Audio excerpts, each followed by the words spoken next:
Thank you so much, Izoba, and thank you, Pelumi. That was awesome. Pelumi has been to 80 countries across 6 continents, and you will do well to keep your fingers crossed for her next feat. You are still watching Today with John and Helen live, and we are on Plus TV Africa, and we have the next guest already seated. Yes, we do. We're about to share the story of compassion and unwavering commitment to rescuing, loving, and parenting. Now, we traced the very first private for rejected and abandoned children. That's the Little Saints Orphanage, founded by Reverend Mrs. the woman with the heart of gold.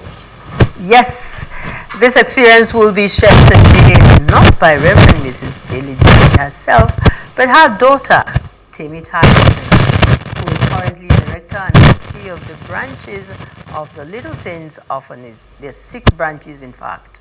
Temitayo is an event manager, an entrepreneur, an anointed music minister, and the head of the Graceland Band. Temitayo Benson, like her mother, Reverend Mrs. Diligent, has great passion and love for vulnerable children. Since 2008, our guest has worked tirelessly every single day, running the homes for the abused and abandoned here in Lagos, Delta State, and Ogun State. Temitayo joins us this week to speak to the topic empowerment and reintegration of vulnerable children into the society. I am so super excited to welcome to the family show today, Temitayo Benson. It's an honor to have you seated right here. Thank you so much for having me. How have you been? You look beautiful. Thank you. The Lord's doing. Really, we're delighted to have you. Trying to keep up with my mother, who's our fashionista. And really, it's appropriate to start by congratulating you, your mother and the entire team on the success recorded so far in the past 30 years. Yes.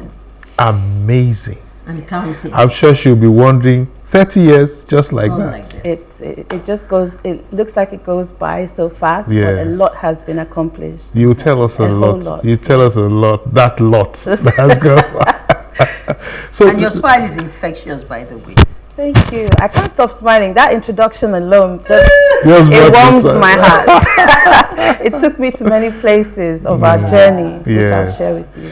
Okay, Temitayo, let's start this way. I think we would want to know a bit about the mission and the vision of Little Saints Orphanages and how you became involved in this organization. Yeah, that's what it is. Yes, it is. I would say this is God's vision, first of all. It was founded in June of 1994 by my mom, like you said, Reverend Dele George. And she said to us continuously that God told her, take care of my orphans. And that was after she started a mission where they were doing outreaches in general for like widows and homeless families. So I think it kind of graduated to take care of my children. And at the time, God saw a problem and he needed a vessel, and I think he found that faithful person in my mom, that person that he could trust with that vision. And it was very sad that at the time a lot of women, young women, were having unplanned pregnancies for different reasons, we can't say, and they were abandoning babies in terrible places like dustbins. One even happened, my father had this company, Gold Mine, and there was a big truck outside our accommodation. And one day, just as they were about to drive, they heard the cry of a baby under the truck. Someone had come to abandon it there because apparently at the time there was so much, prosecution, I believe, so they were afraid of that because there were not many registered orphanages. They were afraid, what will people say? Would they expect them to be held accountable? So, but I think by the time my mom started the orphanage and women discovered that they can safely give up their children without having to dump them in those conditions. Now people just walk in and say, look, some even pregnant, and say, look, I want to give up this baby. I can't take care of it. I don't have the means. I'm all alone. And then so many different things. And I'm very grateful for that because I believe every child deserves to live, Yes. you know, and every child deserves a good and loving home. You know, so it's like you said, 30 good years of God's faithfulness, and it couldn't have been done without the love and support of caring individuals and corporate organizations. We'll get to that later. Yes. Abby? Okay. As you're speaking, there's a whole lot. Yeah, I'm just thinking. So, Lincoln orphanages.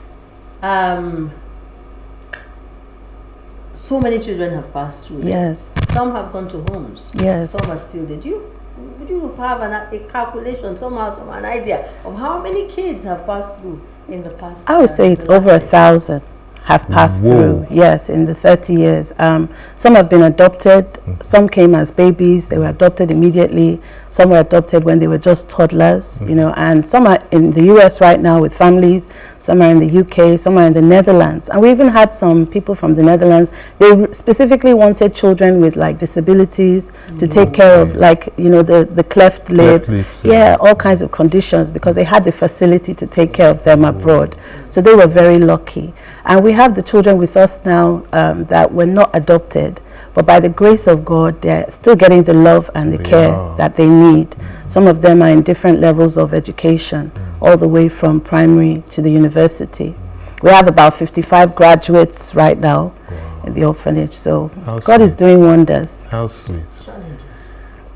Yes. I mean, all of these wouldn't have happened without being able for you to swim against the tide sometimes.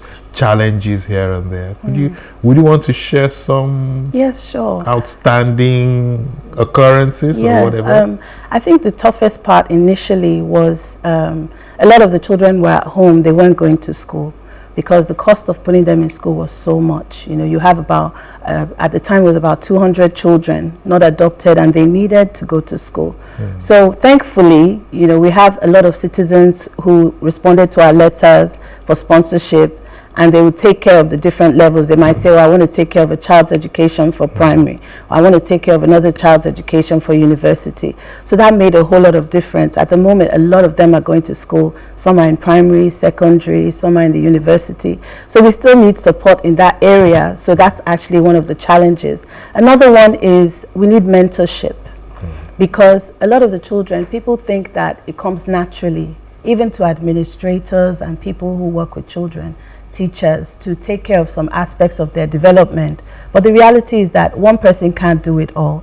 They have so many different parts of them that need to be taken care of. Spiritually, we handle that by the grace of God. You know, my mom is a reverend, so they have a fellowship called the CYF Fellowship, Christian Youth Fellowship. So they have a relationship with God, a lot of them. They understand that they're in charge of their own spiritual growth as well. So emotionally, mentally, they need support. Counselors, you know, when you have a traumatic foundation, only God understands what you need to sort of overcome that. And I think skilled counselors coming in to identify with us would help a lot. You know, mentorship would help a lot, because a lot of them, they come out of school and they can't get jobs. Maybe because they lack experience. So we need people to take them on and say, okay, come, I may not have 50,000 or 100,000 to just give you, but here, I will train you. I'll take you on. So many people did that. Like we have one of our sponsors, Diola Segu, at the time. She took on one of our sisters, and now she has her own fashion design business. You know, we have another sister that somebody mentored her in perfume making. So now she has her own perfume business, perfume line, and that graduated to dispensers. Now she supplies hotels with all their bed linen, perfumery, and all that. So she's doing extremely well. We even have one of our brothers who, through a connection or so, ended up in the U.S. Army.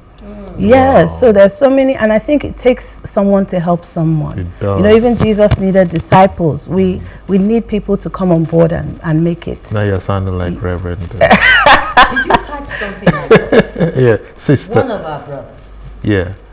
One of our sisters. I called the sisters. Because they are all brothers. Yeah. Boys, you know, they are Mr. I actually caught that. Now that's really sweet. My parents are wonderful. My dad gave them his name, the ones that were not adopted.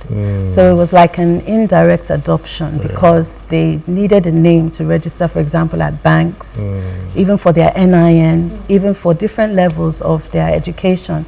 So I have many spiritual brothers and sisters. We've become like one big happy family. Yeah. To be very honest, I can feel it, and Yes, I have love goose them. pimples all over me. It's so funny that when I was young, I have an older sister and a younger brother, you know, but when I was younger, I always wanted a little sister who I could play with. So I just got dollies, make their hair. I always wanted a little sister, and now I have so many.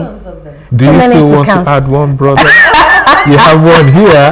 Age is not a factor, of course. The more the merrier. So Temitayo, I heard you humming a song earlier on, and I was like, she sings too. How does your work as a gospel music minister influence or enhance your job of supporting and empowering vulnerable children? I think music is one of the gifts that God has given to us. I believe music heals.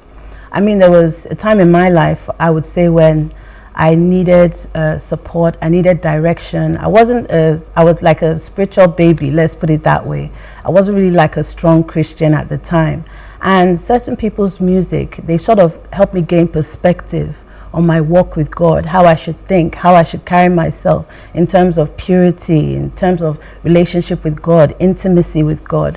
And I think that music is just one means of transporting the words of God into the hearts of people. And as you listen, just like faith comes through hearing the word of God, faith comes through hearing music as well, and the right kind of music. Because I remember even when I was abroad, I saw a particular boy listening to some very strange rock music, and he just started kicking the chair in front of him, getting agitated. Yes, there's a spirit in the music, and I believe that the Holy Spirit is in music. And if you call any of our brothers and sisters here, they know all the songs. They know all the gospel songs. They know the next one, because I believe it encourages them. I believe that it's played a large role in healing them. That's why I believe that Nigerian gospel artists, they do deserve a lot of credit and blessings and endorsements, because they are doing wonderfully well. I really do believe. All right, so in a few days, you will be celebrating big time. 30 years. Okay. Yes. It's going to be loud. It's going to be loud. And so, what are the key programs? Okay. You know, from behind that you're going to crystallize into the event of that day, you know, that have helped in bringing the Little Saint orphanages to where it is today. Yeah, I think the highlight for me is when my mom will come and speak and share her journey, because the experience for her will be totally different than my experience. You know, we were just starting by the grace of God. You know, she had a lot more hands-on experience in the development of the children. You know, when they came, they were very malnourished. She had to nurse them to a very healthy place, physically, you know, emotionally. And I believe that, and she also had a lot of challenges in her 30 years. So I look forward to the highlights of that, and I look forward to the testimonies of people, you know, who have been helped by the mission on that day as well. And by the grace of God, I'll be ministering there as well. So yeah, I've caught the vision, and I'm very, very happy that this is what God has called me to do. I tried many other things, and you know, God, when He wants you to do something, like Jonah, you will find your way there. Whether Can I make a confession? I was hoping that we could be friends. Okay. But you're so clean. So I don't think that friendship will work. No, the friendship will work. It will work. She'll wash me clean. Okay. We know how to package. We're going through our own things. Everybody has a walk with God. Everybody has their own struggles, their own challenges, you know. And I think over time, people will see and get to know. It's not everything you reveal about your life, both the good, bad, and ugly in a moment. Absolutely. But there's a whole lot. I mean, I'm here to tell about the good things, because God has done so much good, you know. I'm here representing my mom, you know. She's at the point now where she wants to move on to another phase of the projects that God is taking her to. So she's done so well at creating a system with the Little Saints Orphanage, where she feels I can effectively handle and manage and oversee while she begins another phase. Wow. Yeah. Yes. Now empowerment and reintegration. Yeah. Let me even go off that subject directly, you know, a bit. Now, let's look at trauma. Okay. Trauma, with physical trauma, yes, most times we can manage, but emotional trauma will be a little more difficult to handle. How have you been able to manage the emotional trauma that these little children, you know, would have Not for gone 1, 2, 3, 4, but for all of them. all together? How have you been doing that? I believe that it takes more than one person to do that, and it starts with them as well, you know, wanting the help. And I don't think that it's anything that a human being can really handle. I think that you have to be filled with the Holy Spirit. I think that you have to have a lot of love. You have to have a lot of love. I think people respond more to love than constant criticism, you know, highlighting the negatives about them. So I have this, by the grace of God, ability to see the good things. You know, even before I correct someone, I would look for something good about them to create that foundation. You know, pay them a compliment, tell them the good things about, because some people don't hear it on a daily basis. They don't hear it. So one thing I've noticed that works with me, I'm a hugger. Like, I hug a lot. I believe in embracing people. Maybe that's my love language. I got one when you came. You got one, yes. You know, I hug them. You know, they know I love them. I hope they know, but I do love them very much. And I believe that, you know, God said Jesus came to heal the brokenhearted. You know, so I believe that when they have that relationship with God, they will see themselves as who God created them to be, and not their situation. Anybody can be abandoned, you know, anybody can be abused, but the reality is, what do you do with that?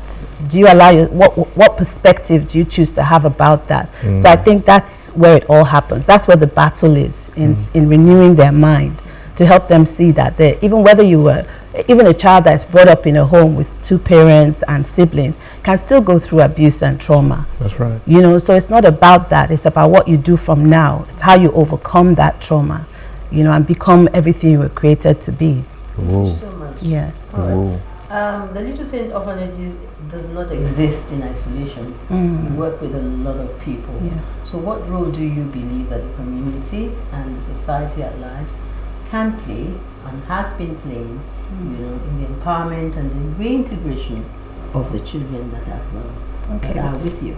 My mom always says that education is very, very important. If we can have more people come in to sponsor the education of some of the children, that would really be a big help, because I believe that without that education, their past will continue to traumatize them. They see their mates graduating, getting good jobs, buying all the things they want, going to the places they want, getting married. I believe that if they don't get that education, it might become a stumbling block. So if one person decides to, take up their education for university or take it up for secondary, we have about 150 children in the orphanage. So I believe that it's very possible for all of them to go through, and my mom wants them to have the best education. That's why she put them in private schools. She doesn't want any delay, and even the ones that maybe don't do so well in school, there's still vocational training. Like, my mom started Safe Haven for Children. It was actually a property that was donated to the orphanage in Ikorodu, Legional Village. So there's a vocational center there where they can get training. The classrooms are ready, the football field is ready, there's a canteen there. And it's not just for the children in the orphanage, it's also like an initiative for street children who are currently in Ikorodu and they don't have jobs. You know, I feel that until we get the children off the streets, I really can't say too much about Nigeria, how well we're doing in protecting vulnerable children. Because every time I see a child that is still begging on the street, I see it as a big problem. You know, especially when I see even disabled people still begging on the street. Like, I grew up for a few years in the UK, and they have so many systems in place, they have so many benefits. You know, funding for disabled, shelter for disabled, you know, funding for people who can't even find jobs, you know, help them find jobs. So this is what we're trying to encourage people to do. You know, if the government can't do it all, then we, the citizens, we're ready to do that. You know? Whoa, I have a question for Mom. For Mom. Yeah. And I want to believe you'll be able to answer that question. It's a question that will take us through 30 years. Right? High points.